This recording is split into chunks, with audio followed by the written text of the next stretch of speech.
La détection d'un projet chez Nouveau Siècle, c'est tout d'abord trouver un immobilier en assez mauvais état, pour qu'il y ait une enveloppe de travaux conséquente, qui justifie ce type de dispositif. C'est évidemment trouver un édifice qui soit dans un marché locatif tendu, un bassin d'emploi, une démographie qui justifie demain une location, une valorisation.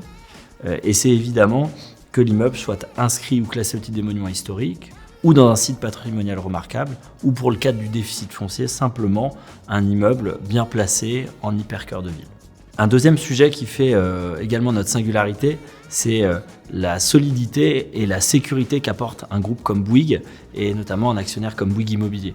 Il y a des comités d'engagement très stricts où sont regardés en détail chaque projet avec des éléments très factuels, le bassin d'emploi, la démographie, l'emplacement, la valorisation du prix mètre carré ou du prix mètre carré de location. Et d'ailleurs, un projet de réhabilitation Nouveau Siècle ne sera sélectionné et validé que s'il passe tous les comités d'exigence et les critères de l'écosystème Bouygues.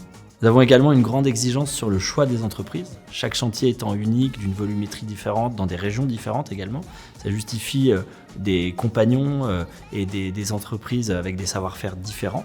Nous sélectionnons donc de façon sur mesure l'entreprise qui va être la plus adaptée à ces opérations de réhabilitation. 2 montages possibles pour une opération de réhabilitation. Le premier, un montage dit en VIR, vente d'immeubles à rénover, l'équivalent d'une VFA dans l'ancien, pour synthétiser, avec des garanties qui sont un délai contractuel de livraison et une garantie financière d'achèvement. La contrepartie, c'est des frais de notaire sur la totalité du bien, à savoir l'immobilier en l'état plus ses travaux. Le montage en VIR n'étant possible que dans le cadre de la loi Malraux, pour les dispositifs déficit foncier et monuments historiques, il faut donc élaborer un montage dit en ASL, Association syndicale libre, pour la réhabilitation de ces opérations.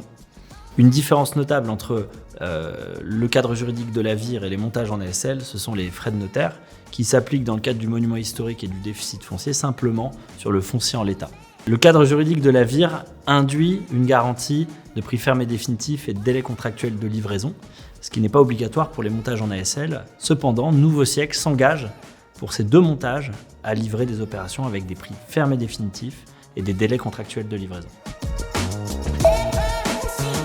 Au-delà de donner du sens à son investissement, parce que tout le monde est sensible à la pierre, au patrimoine, les 4 critères très importants, 4 objectifs du client, ça va être d'abord une pression fiscale à la limite d'être confiscatoire, sur des tranches marginales à 30%, 41% et plus. Deuxième objectif, c'est la constitution d'un patrimoine rare et différenciant. Troisième objectif, ça va être du complément de revenus pour la retraite. Et le 4e objectif, qui est très important pour notre cible de clients, c'est la transmission aux enfants. Il y a différents types de clients par dispositif.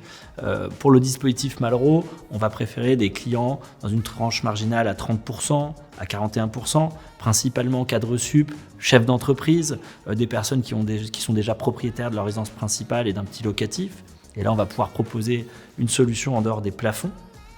La cible d'investisseurs monuments historiques est une population un peu plus imposée que pour la Malraux. On parle là de tranches marginales à 41% et plus, une imposition qui démarre aux alentours de 12-15 000 euros et des volumes d'investissement entre 250 et 450 000 euros. Les profils d'investisseurs les plus représentés pour ce type d'investissement en monuments historiques, c'est les chefs d'entreprise, les cadres supérieurs, les professions libérales, qu'elles soient médicales ou juridiques, avocats, notaires, experts comptables, mais c'est aussi une population de salariés qui ont des revenus exceptionnels.